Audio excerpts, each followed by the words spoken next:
One में जाएं और आप सीता जी के साथ अयोध्या लौटिए। जिस तरह आपका मन प्रसन्न हो, हे दया के समुद्र, वैसा ही कीजिए। देव दीन सबु मोहि आभारू, मोरे नीति न धर्म विचारू।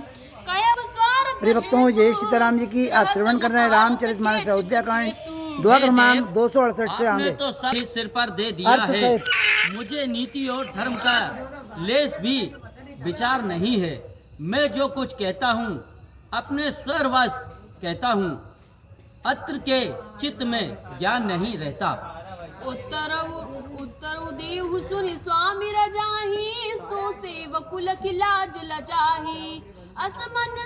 असमे अब गुण उदित अगाधु, स्वामी सने सराहत साधु। जो स्वामी की आज्ञा सुनकर उत्तर देता है, उस सेवक को लज्जा भी लजा जाती है।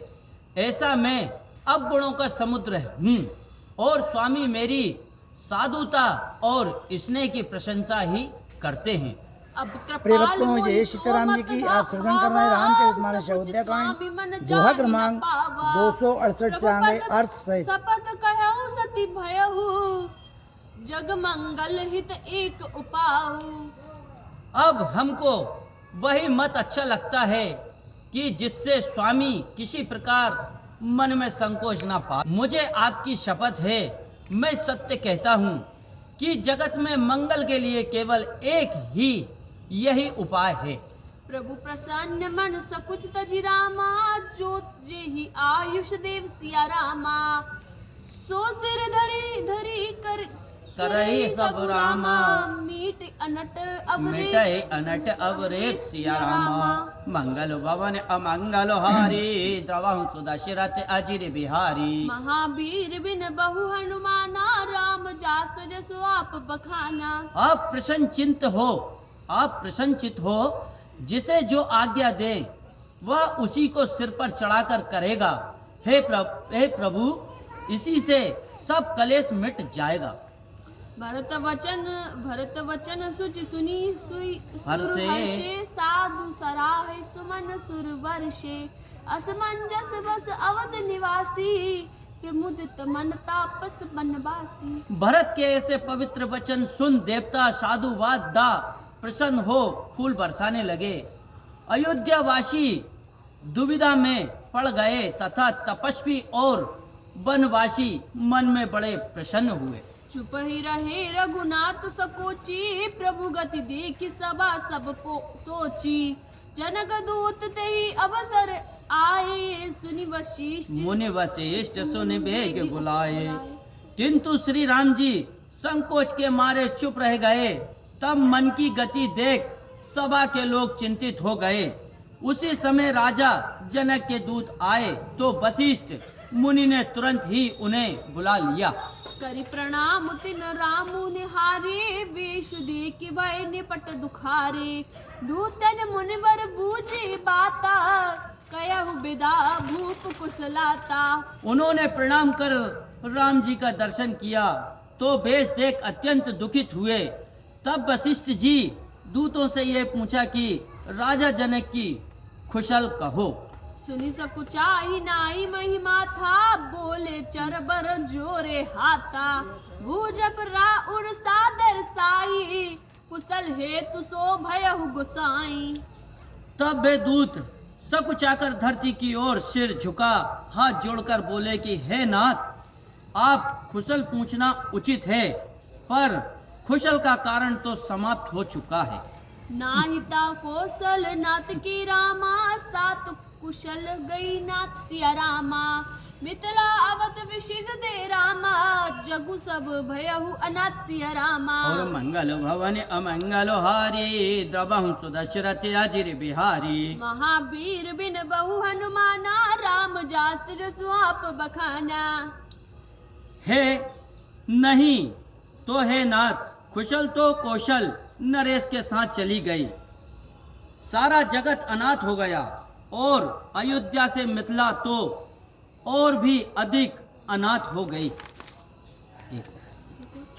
कौशलपति गति सुनी जन कोरा, भे सब लोक शोक सब बोरा।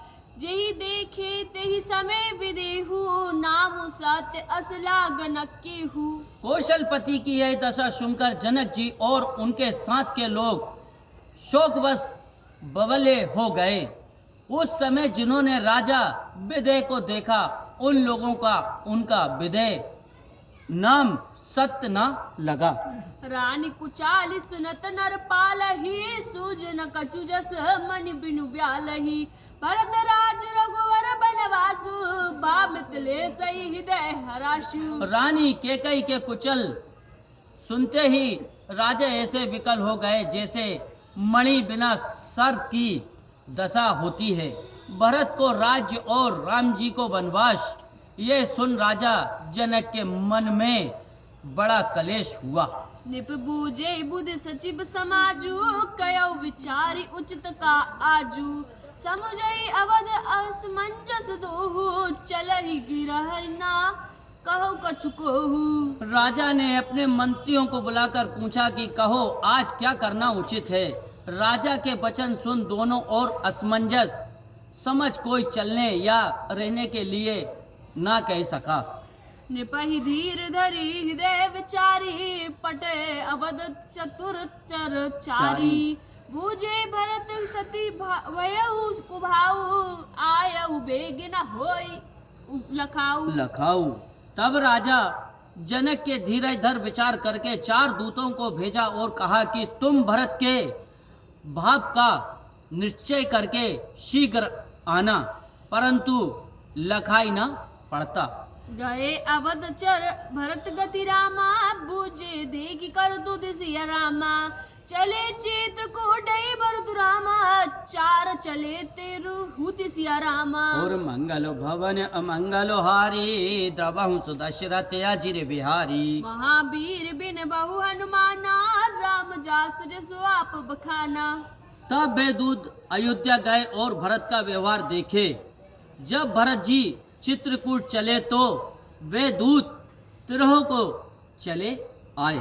बोलिए श्याल रामचंद्र भगवान की जय, पवन सुत हनुमान की जय, बोलिए सभी संतन की जय। जय श्री सीताराम। 21 दो करे 2 मिनट लंबे पाँव कर ले बेटे बेटे। अरे मैं तो भूल गया। छाव में आ गए हम।